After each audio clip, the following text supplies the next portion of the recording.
Dzień dobry Państwu. Good evening. I would like to welcome you to the panel entitled, the title you can see on the screen. I had a tricky plan for this conversation, but having a talk with Michnik and Władysław Frasyniuk for 15 minutes, this talk has actually ruined my plan, so I will have to improvise. But I would like to start with an important quotation of President Zelensky, who said, Ukraine has already proved that it's strong, that it is like your country. Now you have to prove that you are true Europeans. Only then life will win over death and the light will win over darkness. So I wanted to start with this quote because it covers all elements that are taking place during the war in Ukraine. Murders. It's incredible. We do not see it, luckily, but we read, we listen to the relations. So the Russian nation is so cruel to the Ukrainian nations, to the neighbors. So they are so close. And now these atrocities take place. I would like to ask you, I'm not going to say to whom this question is addressed, but I wanted to ask you whether in this quote you see this, you can see that the Ukraine has really proved to be that it's strong. Did the Ukraine have to prove this? Because what I found very surprising was the first sentence. Did the Ukraine have to prove anything, especially in these tragic circumstances? Or maybe I will choose the speaker. Mrs. Staniszewska. Ukraine didn't have to prove it to Poland, but it had to prove it to the Western Europe, because Western Europe didn't have trust in Ukraine. I worked for very short time in the European Parliament together with Janusz, Onyszkiewicz, and I heard that Ukraine became separated from Russia only for a while. It was the UK MPs who were saying that, and now they are one of the closest allies of Ukraine. And we were saying who Putin is, what Russia means, and then the Western Ukraine was telling us you have two phobias. So everything you are saying about Putin and Ukraine and about Germany, we must really take away the weight. So we were not believed until Putin didn't stop the gas for Ukraine coming. It was the first moment. So the Western Europe could not believe it. Western Europeans thought that gas is economy. It has nothing to do with politics. It's a different area, different field. So everybody knows that you cannot manipulate with the gas, and then we discovered that Russians can do this. So at the end of our term in the European Parliament, when the Orange Revolution started earlier, and then the situation evolves. Western Europeans started saying, well, let's listen to Poles, let's hear what they want to say, because they are closer, they have a better knowledge. So you shouldn't trust just yourself, you should also listen to new member states to know their perspective. So what we are witnessing now in Ukraine, and we can see that Ukraine is doing very well with this situation, and it's a bigger shock to the west of Western Europe than to us. That's what I think. The second part of this quote states that now you have to prove that you are Europeans. So this is the moment when there is this clash. So we discovered that gas can be a political tool, that Russia is the way it is, and it shows that now it's Europe, not just Poland. Mr. Frasyniuk, he picked up the phone, so let him speak. I will disagree with Grażyna because Polish people say we always saint, we always know what to do, we always all right. He speaks to us. He says, show that you are Europe, show that you are close to us and that you can take us to the EU. Show us that you are a loyal, predictable leader who will take us to the European Union. So, can we guarantee the stable accession of Ukraine to Europe? Isn't Poland delighted with the populism in Europe? I'm not sure, but this government, was organizing a big fraction when the war started, probably using funding of Putin. So we have to check.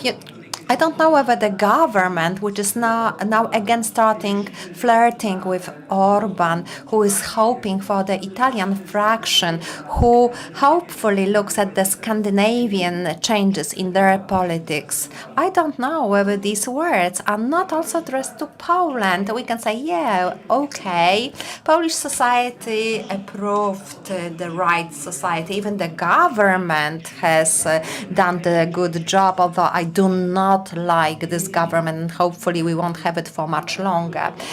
And I'm deeply convinced what I'm observing in the Polish government is falsehood. Now we need the European solidarity. Maybe now European Union needs Polish ears and eyes, but does this Polish government really represent us? Can they build and integrate the EU? Really? Can these politicians create strong, united Europe? No. In any area, also in our business, it says no to Europe, and they say it's German Europe, so we're not going to work with Europe. So when I'm listening to Zelensky, he is right. He's also talking to Ukrainian society. To be honest, he's like Ukrainian Wałęsa, because it's for the first time we hear this kind of language. We know the war. We know what Russian war looks like. We know how other wars look like. But let's witness the communication used during the war. I can't remember the war where words are more important than missiles.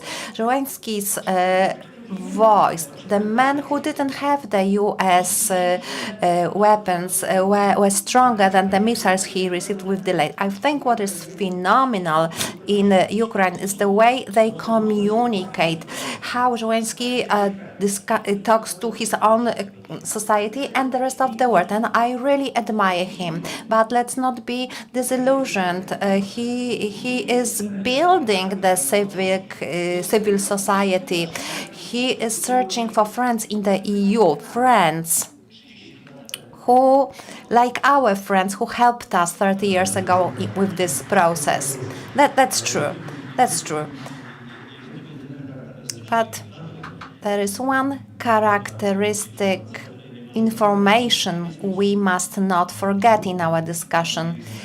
He could have left Ukraine very early, but he decided to stay. We know that he was a well-known actor before the war, more popular in Russia than in Ukraine. He had his businesses in Russia, so he stayed in Ukraine. He showed what does it mean to be patriot, what does it mean to be a Ukrainian. So he really gave up a lot of assets. So I think that each word by Zelensky are millions of dollars. So his behaviors, his speeches are to great benefit of the Ukrainian nation. I wanted to add something to what Mr. Frasyniuk has said, how Polish government communicated with Ukraine several years ago. It attempted to propose ultimatum to Ukraine. We will talk to you if you apologize to us for vowing, kneeling in front of us. So there were different systemic solutions at that time. The situation of our relations with Ukraine was very bad. It was because of us. We were unable. Well, not us, because this is not my government, the people who were voting for this. Well, they do not represent me, but the Polish authorities at the time, they were really making the situation with Ukraine very extreme. We had Russia, Ukraine, and Germany, three enemies, and we have to remember this, and we must remember it. Although hopefully Ukrainians will not remember this. I do apologize. I'm calling you Adam. We've been friends for many years, so let's not hide it. Mr. Frasyniuk and Janusz Onyszkiewicz have already said everything about this topic. I do agree with what they have said. But there is a certain dispute with Grażyna. I think that the situation of Morawiecki government is based on a paradox. He is obsessed that in the domestic national policy, he represents Putin's model of the state. It's like plagiarism. He imitates the model. I was taking part in the debate in Moscow with Alexei Navalny, and during the debate said that our leader, at the time it was Kaczyński, not Morawiecki, that Kaczyński said that finally Poland stopped kneeling, it stood up, and everybody was laughing because it was the quote after Putin. So the historical policy harming free media, taking the independence from courts. It's the behavior of Putin's. I agree with Janusz, Grażyna, and Władek said. The politics of this government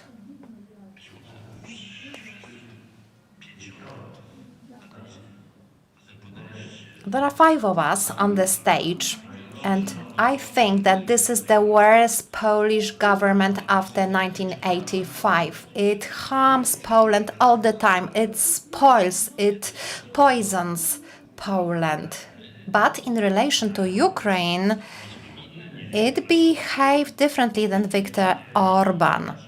So in this context, we must say there is a small consensus. I agree with Mr. Frasyniuk. It's based on falsehood. But if they do something good, even if the motivation is wrong, here they did something good for noble motivations. The general problem is that the proposals by Kaczyński and Morawiecki is the Polish option of Putinism. They want to have the state as Putin has created, stupid people, frightened people. So this is what they are planning for us, what we have seen so far. 2 days ago, what we saw 2 days ago, we saw this imprisonment of the chair of the most important organization of entrepreneurs in Poland. It's a copy of what Putin has done with Chodorkowski, Berezowski, Krusyński.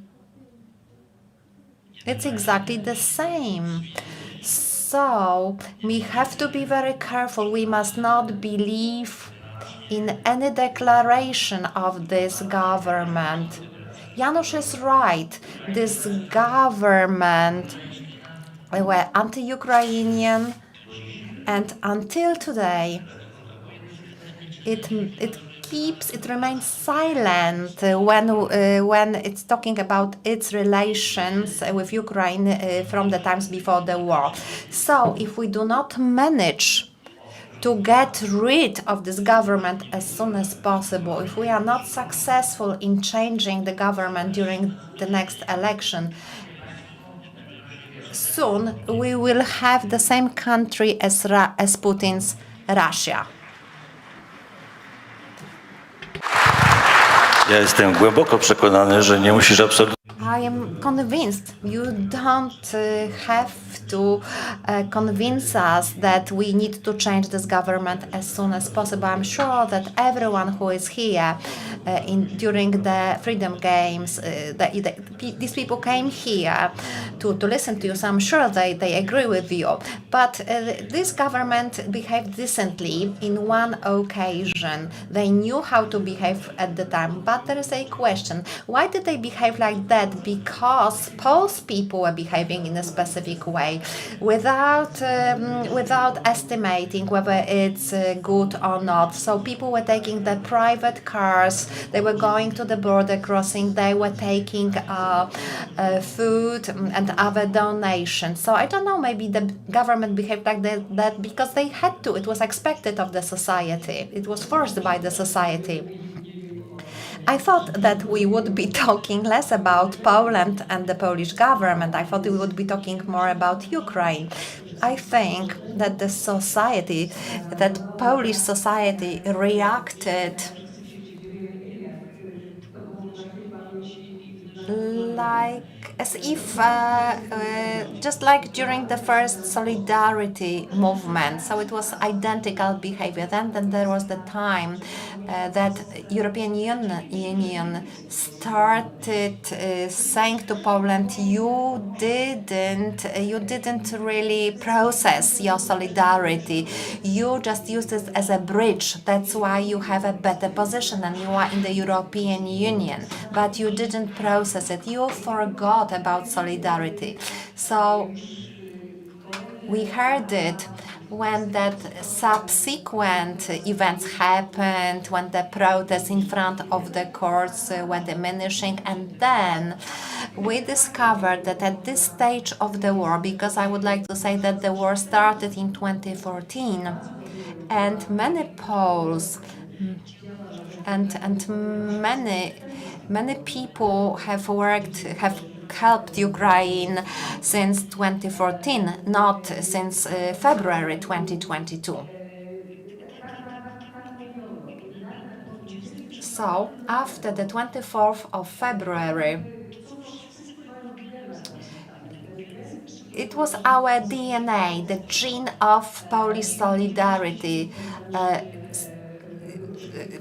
started working, and spontaneously people started to deliver aid. The first weekend after the 24th of February, everyone from Poland decided to go to the border crossing to rescue some refugees. So all the border crossings were blocked, and the border guards had to make a special security zone to make sure that the border crossings are patent.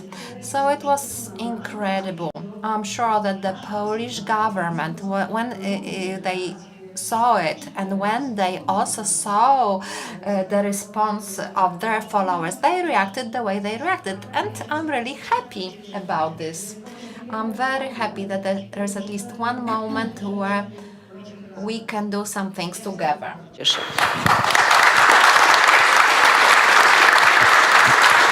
Ja tylko I just want to express my conviction that we keep on talking about Ukraine and the morality compass, everything related to the war and how Poles behaved is actually what matters, because we talk about Poles but also about Europe. It shows our morality, ethics and solidarity. But we keep on talking about Ukraine, not to mention the fact that in my previous conversation with Władysław, we learned that there is an Ukrainian component in every Pole. Our histories have been intertwined so strongly. One of the national songs, Hey Sokoły, this is the song we keep on singing. I want to say that my grandmother was Ukrainian. In my case, your statement is thus true. However, I want to say that it's not only about Hey Sokoły, but the national anthem of Ukraine was inspired by the Polish national anthem. It was written and composed by somebody living in Galicia and having strong relationships with Poles. There is plenty of it, but coming back to Zelensky, I want to say one thing. We've got a family from Ukraine living in our home, and I got a pen drive with the Nation's Servant show by Zelensky. He acts as a president who is honest but incidentally elected. I find him in this role that was so idealized, but now it's a true role because Zelensky does it in a much larger scale. What Staniszewska did in Warsaw in 1939, he didn't leave Warsaw either. He is like a beacon, like a lighthouse for Ukraine, just like Valencia used to be for us. I'm getting old, and I think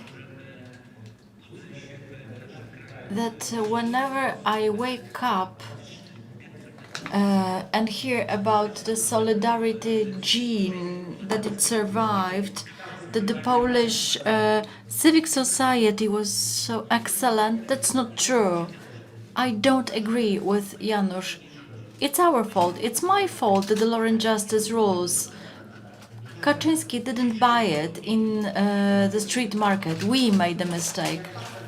When I look at the opposition, I have to say that I am fully convinced my grandchildren will suffer, but I will die soon. And it will be over. I can't hear the power and determination to resist the Putin's organization of the state.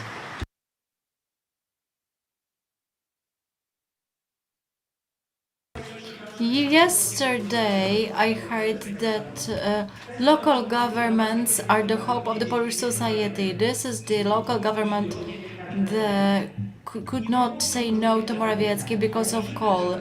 I'm worried every single day when I hear that Trzaskowski meets Morawiecki and there is no message about it. I would like to ask my colleagues, would we have accepted such behavior during the martial law if there were conversations? There was public conversation because it was obvious that our power lies in the ability to communicate and in telling the truth. Is Morawiecki really driven by the positive feelings of the Polish society? Previously, there was the other limit when non-Christians were entering. And how did Morawiecki behave and the others? Wasn't it Polish society? Yes, there was. How were the Polish citizens treated when they were helping the poor people whom we pushed out away from the border? Did the government respond? Let's not be naive. This government doesn't give a shit about the society. They try to build a totalitarian system which Adam remembers. His fury should be much stronger than the one I express now. The drama lies in the fact that because of helplessness, a part of the Polish society noticed that a window of being decent has opened. the pro-Ukrainians who were escaping towards the freedom, they were escaping the war. But that's not the way it is. Everybody I remember from protests about courts decided it was much better activity than standing in front of the courts. If the solidarity gene survived within 10%, Staniszewska wouldn't be standing with Frasyniuk at the courts. We, pensioners, have been still standing in the streets since August 1980, and that's our failure. Adam, I feel you wanted to say something. Right, you're right, that's a failure, but also a success. The success is related to the fact that contrary to other regions, this society is defending. It has been defending itself throughout the rule of the Law and Justice Coalition. We can see resistance in some places that we wouldn't expect. Lawyers, that was the group of servants during the communist times, and now they are flourishing, both lawyers, barristers, prosecutors. It seems very important to me. I have always considered that Putin's, Kaczynski's and Orban's successes was that they poisoned, intoxicated human brains and hearts. Both Putin, Kaczynski and Orban could hope for the real victory in election. And this is the success of the brainwash. But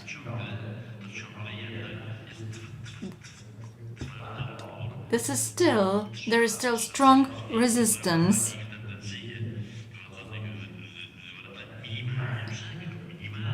And Trzaskowski won, but only a little. I'm far from being over-optimistic.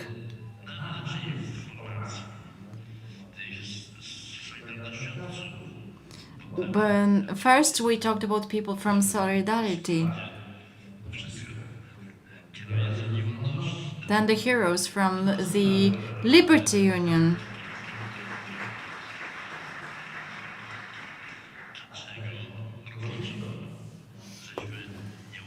Will be taken responsible for not being able to win the war with people who cheat, who lie, who can't do anything, but still never has this model won in our place to such an extent to blame the West.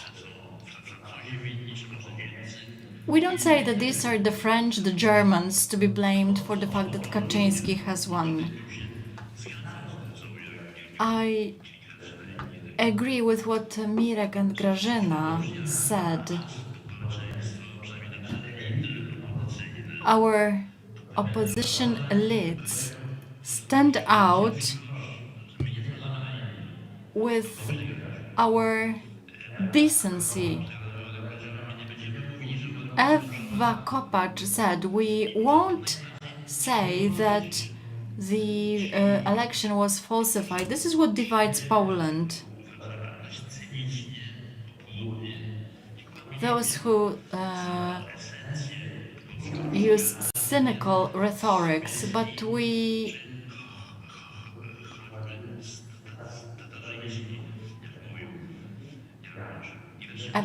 Janusz mentioned the example of Starzyński. There is another thing worth considering. We often say that in the Russian society there is the gene of autocracy. It does not explain everything, but this is the factor worth considering. Hence the question, what historic gene do we have in our Polish DNA? Is it a gene of romantic uprisings or a gene of noble anarchy that led to partitions? Or is it a gene of Galicia rebellion of 1936? And Wyspiański wrote that his grandfather was killed. Or is it the gene that is written in our traditions? Then the liberty and the first president murdered out of hatred our great writer Żeromski, then coup d'etat, yet then Piłsudski's dubious game with the parliament, Brest, imprisonment of Witos, who was fighting in a war with Bolsheviks. We've got a moment when we have to revise our history.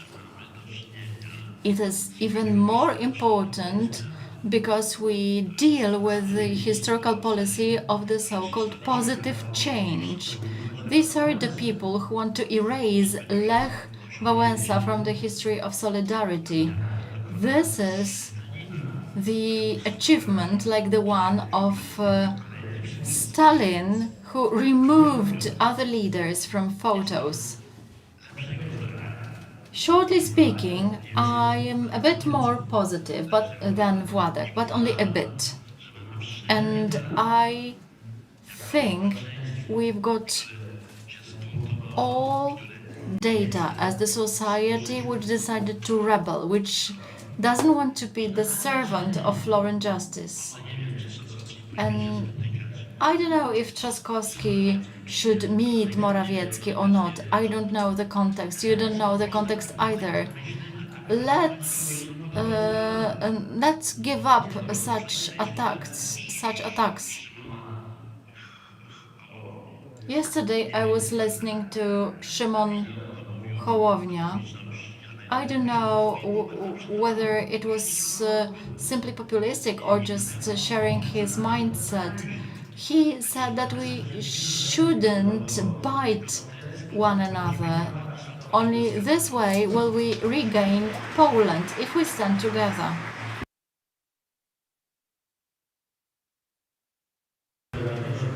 It is facilitator's dream not to have to ask questions and to let conversation go. It's like at home. I don't say a lot and the conversation is going, but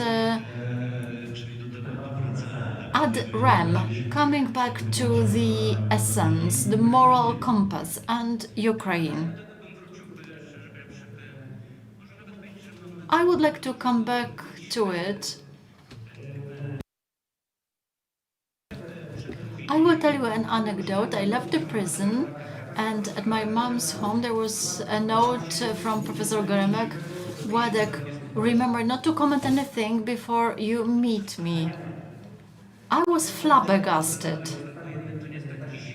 Martial law back then was different than nowadays, where you've got Facebook, TikToks, mobile phones. There was even no landline. After several months, I met Professor and I said, Bronek, I found the note. Right, you're absolutely right. Because in Western Europe there is a coalition of Ukrainians, Belarusians, Poles, and they are redefining the history. They are looking for some common features, and they try to build the community. Barańczak wrote, it was not true that we didn't like Ukrainians because in Wrocław there is a young Ukrainian that people love them, and he's called Władysław Frasyniuk. Don't deny it.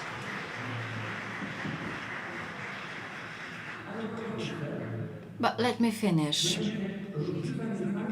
The difference between us is that I manage a company. We are about to face a crisis. I have to think how to make my stuff secure, and I have to make hard decisions. They are called cost reduction, or they are called downsizing, but it's simply about making people redundant, or perhaps one day I'll be able to re-employ them. But we don't have to be governed by illusions. How many of us were left? It was as always. Professor Dudek claims I exaggerated, and I said that it was from 3 to 5%, and he said it was around 300,000 people. Honestly speaking, I do remember that. I remember the elites,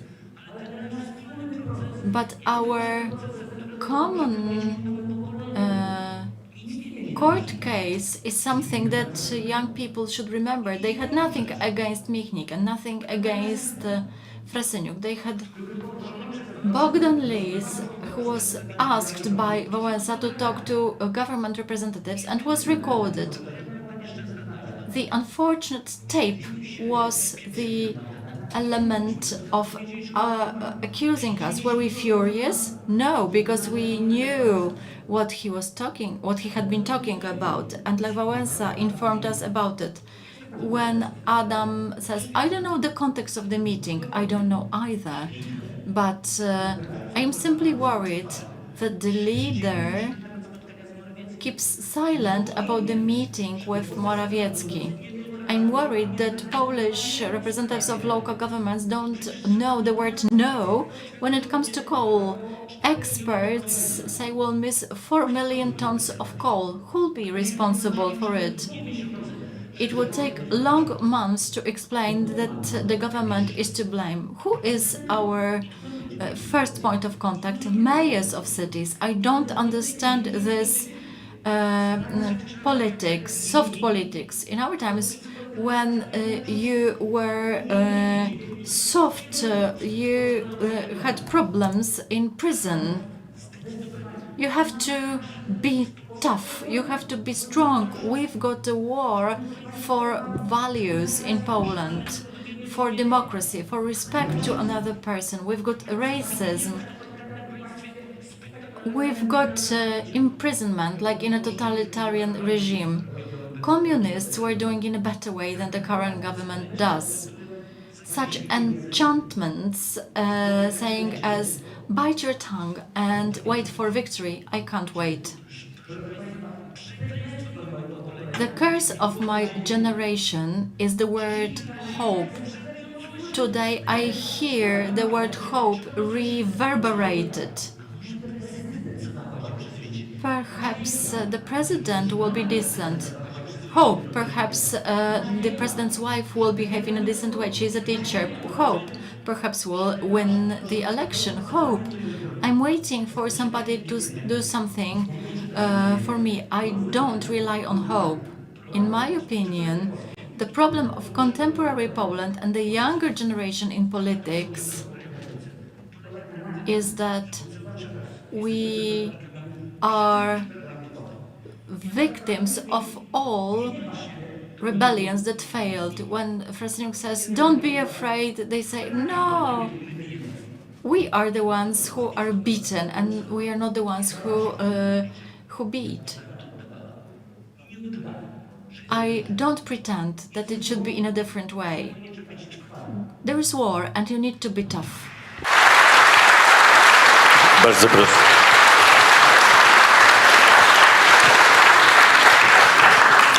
Na wojnie trzeba być twardym. You go to war, you have to be tough. But there is terminology, military terminology, that means friendly fire, that means your soldiers can kill you. It's better not to shoot at our people, even if they did something we didn't like. I do not want to continue talking about this theme. I would like to talk about a different theme, which in this situation should be addressed. We are talking about Poles, we were talking about Ukrainians. What about Russians? What about Belarusian Russians? What am I afraid of? I'm afraid of the relations between us, Russians and Ukrainians.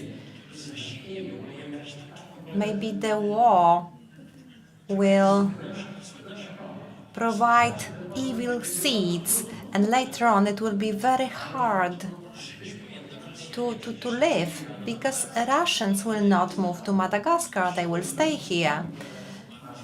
I'm really worried when I hear that we should ignore Russian culture.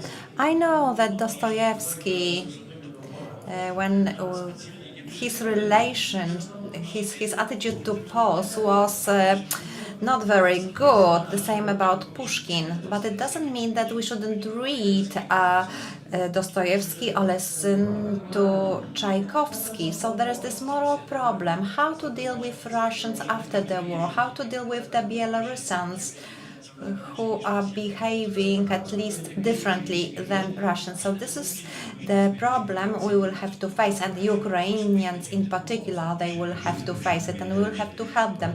We have to do it right now. We have to face the challenge already. So the topic which is very popular now is what Marta Lempert said recently. It's broadly commented. We can love Marta, but her behavior was not good. She was dividing. So we will have to face the word of forgiveness. So we will have to consider who we should forgive and what should be forgiven. I would like to address two themes. The second theme will refer Marta's behavior. But I would like to get back to the theme of hope. I'm not like Władek. I appreciate hope, I love hope, I was always hopeful, and it was always good for me. Władek, during the martial law, he was the icon of solidarity. Why? Because he was the beacon of hope. So if we lose hope, if you lose hope, you should start writing poems. So maybe Władek is right.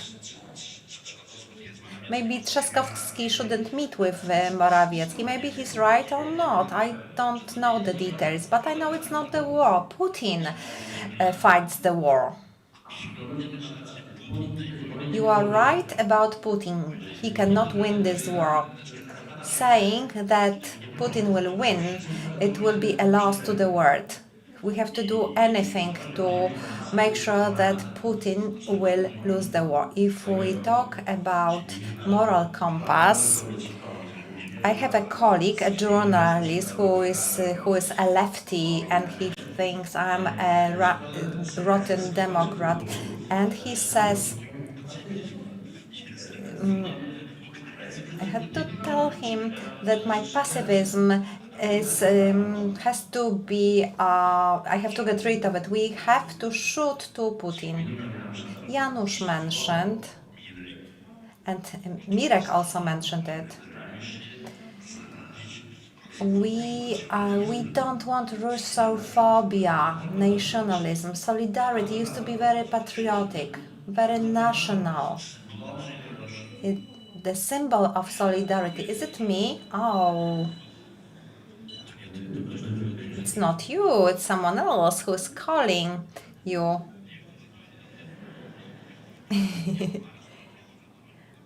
Oh, this person who is calling me at this time of the night is not a serious person. Something in Russian, maybe it's KGB. What I mean is stirring Russophobia,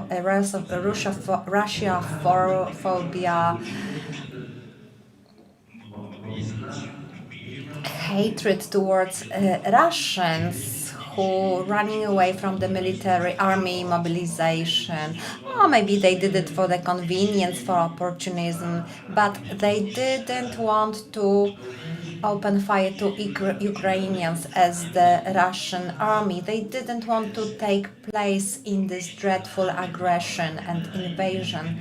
So we mustn't tell them, fuck out. We have to help them the way it is possible. So people, those who are in the West, have media in our newspaper. We have this approach that the mainstream text published in independent Western media in Berlin, Riga, Vilnius, it should be translated and it should be shared through our newspaper to find out what they are thinking about Putin. Of course, we do not want to have anything in common with Putin supporters, because it's as if we were discussing with the Hitler that shooting people, murdering people in the streets is not the right thing, not the right behavior. At the beginning of the martial law, in the Mazowsze Weekly, there was an article published. My two colleagues wrote it, and they were writing whether we will be able to survive without hatred. And this is the question we should address today. Janusz is right. He scores bull's eye. Russians will not go to Madagascar, of course. Their future will be terrible. They will be threatened. And it's not a good idea to be Russian in Europe right now. But because we were minority and we had the power, we were at the right side, we were brave enough to be on the right side. I only wanted to remind you that we have invited audience to ask questions, and we only have 11 minutes. I do apologize that this panel is so short. So I will just conclude. Nationalism is poisoned. Any nationalism is poison. It makes people stupid. It teaches them to hate, not to think. So don't buy into this. Question time. So there are voluntaries with mics. Little time has remained, so your questions will be short. Question to Adam. On Wednesday, there's the 5th anniversary of Szczęsny. Łódź Committee for Democracy Defense. We will be in Rubinstein Passage, and we will be remembering him. Question to Adam. Do you think that maybe we need some more Szczęsny to make sure that the Polish politics wakes up? And the second question is for Mr. Frasyniuk. Władek. In 1980 in Poland, we organized a public transport strike. You were organizing in Wrocław. I was organizing it in Łódź. Do you think how to stimulate Poles to go out into the streets, and we will be leading them. And please keep to the topic of the panel with your questions. Szczęsny, his sacrifice will be always remembered by Poles, or they will actually the same as the sacrifice of Palach in the Czech Republic. It's the symbol of Poland that is being murdered or that has been murdered, or both. I fully respect Szczęsny's heroism. I took part in a meeting in Warsaw after his death. I wouldn't advise anyone to do this. This is a very heroic way, but we have to live and win, not to die. Suicide is something.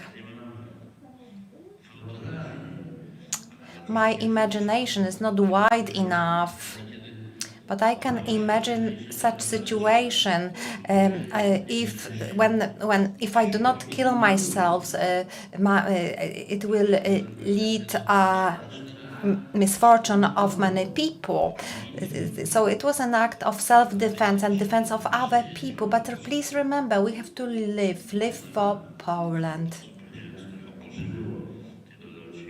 Many people who felt insulted. We mustn't give Poland away to people who are irresponsible. Okay, I will answer the second question.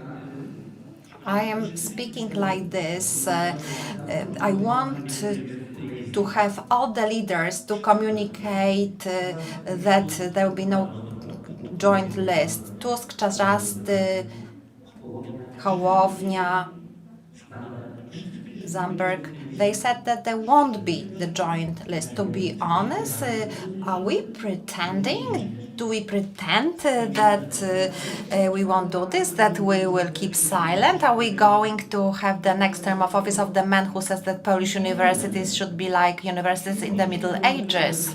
So we are not taking the lead. A Dominican, Father Wiśniewski, I met him in Wrocław and he told me, come to the meeting. And I said, Ludwig, I'm not going with you because you will start a riot, the police will come, and again I will go to prison and I will be in prison like I used to be with Michnik.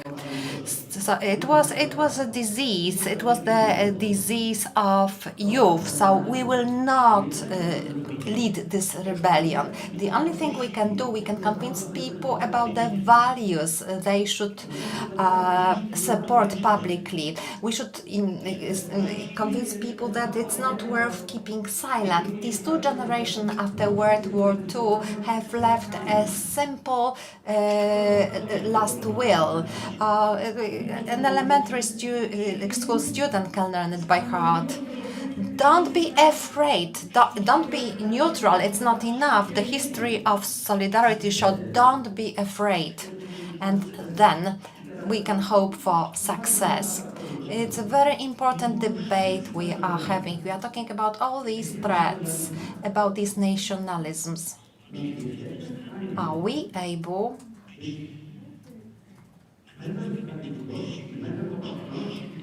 to be the voice of this solidarity and start the debate with Belarusians, Ukrainians, Russians, led by Jarosław Kaczyński? No, that's why I don't want to take part in an empty discussion. I want to say this is our duty towards Ukrainians. That is why you, the leaders, you have to, just like we did in 1989, you have to have the joint list, because only then we will be able to win.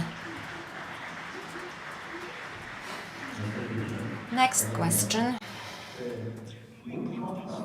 My compass, Janusz, Committee for Defense of Democracy. My compass is bombarded with information from Ukraine. I'm coping with this, but there is one place where I cannot cope. Adam has addressed this issue, but I would like the others to respond. How the democratic societies and states should behave towards these Russians that are fleeing from Russia to run away from the mobilization to the army. So how should we react? I agree with Adam. Any escape is a good idea in such situations. The fewer people are sent to fight in Ukraine, the less bloody this war will be. Fewer Ukrainians will be killed, fewer buildings, cities will be destroyed. So this is a good thing. I wouldn't like them to go back to Russia to join the army, to fight. What for? What's the reason? It will be easier if they do not come back. You have to also be aware that under the first wave, they are sending prisoners to the war. Prisoners who are subject to amnesty. And the professional military units follow them. So if the first lines will try to run away, the professional units will be shooting at them. Well, I would like to remind the first resolution of the first Congress of Solidarity, the message to European states. We have no doubts. For our generation, it's rather obvious. So this is the phenomenon of the Polish solidarity. It's not the hatred, it's not the revenge, it's the future. There is time only for one short question. Good evening, Committee for Democracy Defense. The topic of the panel is the moral compass. And as we know, recently in Poland we were saying that the depository of such compass is the Catholic Church. So I wanted to ask you whether Adam Michnik has changed his opinion on the vision of the role of the Church, especially in the context of Ukraine, or whether do you maintain your previous, earlier opinion? When I was coming here, a lady stopped me and said, please, in this Gazeta Wyborcza, please stop attacking Catholic Church. So I was a bit surprised, because in my company, in my editor's office, they call me a minister of Father Rydzyk. So I think in the following way, Church goes through probably the deepest crisis after the Reformation. This crisis is very intense. You can see it in every area of Church's activity. So this is the first part of my answer. Secondly, this relationship of hierarchs, of bishops, and the Law and Justice Party. And it makes people like me afraid. So this is what we're criticizing. Thirdly, all these scandals in terms of finance, in terms of life-related problems, we must write about it. This is true. And the last aspect, we are dealing with the situation. We live in the joint community home, so if there is a local rejection of everything that is ecclesiastic and Catholic, it's unreasonable. So it's like having a cold civil war. So we have to learn how to live based on the equal, credible conditions. So our time is up. I promised that I will finish on time. So I wanted to thank you very cordially. So the last question. It's not a question, it's an appeal and a very strong request to Władysław. You are very strong and energetic and a tough man. Please stand as a leader and take these people and lead these people to victory. And what now? Thank you very much. Lead who? Thank you very much to our guests. I am sorry that I didn't manage my speakers, but the special services of communist era didn't manage to govern them, so it's not surprising. I haven't managed either. It's not always easy to recognize.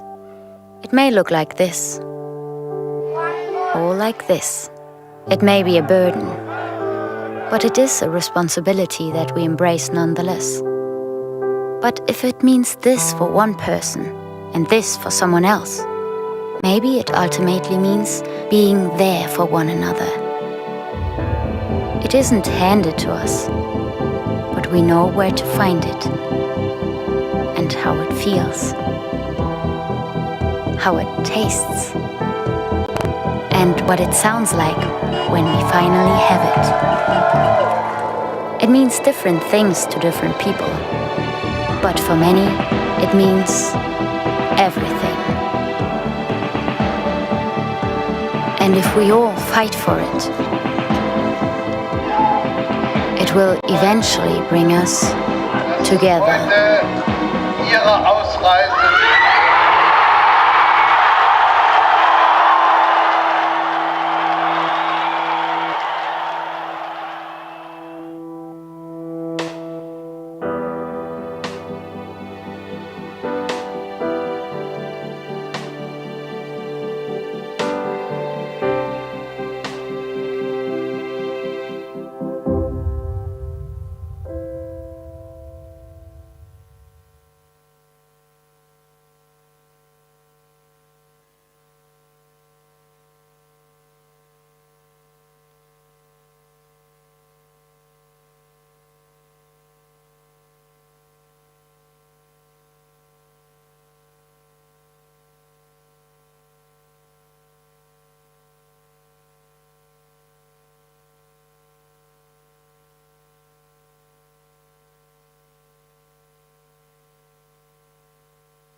Atlas Network is, as the name suggests, a network, and it's global. We work all around the world. We're based in the U.S. We have about 159 partners in the United States right now, and the bulk of our partners are outside, nearly 500 in total. Atlas Network, it connects people from all over the world defending the idea of human dignity, defending human rights and personal liberties. Atlas Network is focusing on, I think, the most important and moral cause in the entire world. We partner with local innovators, local leaders who understand conditions on the ground in communities facing real challenges. We look at the people from the worldwide freedom movement that are passionate, are ready to make a difference, understand local conditions, and we invest in them. At Atlas Network, we unleash individual ingenuity to enrich humanity. The United States does not have a lock on the idea of freedom and liberty. Those ideas are beyond borders. One of the main goals of Atlas Network is to eradicate poverty around the world, and we do that by investing millions of dollars in our partners' work every year. Historically, wealthy nations around the world have tried to help low-income countries develop. The way we've been doing it traditionally has not really been working. So there's a movement to do development differently, and that means we need to step back as outsiders and rethink the role that we're playing in helping people in low-income countries achieve their dreams. We want to make the world a better place. We want to make the world a freer world. All of us want to leave a legacy and be part of something big to make a better world. This is exactly the work of Atlas Network. With our growing number of hundreds of successful partners, we're stronger than ever. Changing the world. Changing the world. Changing the world starts together with us.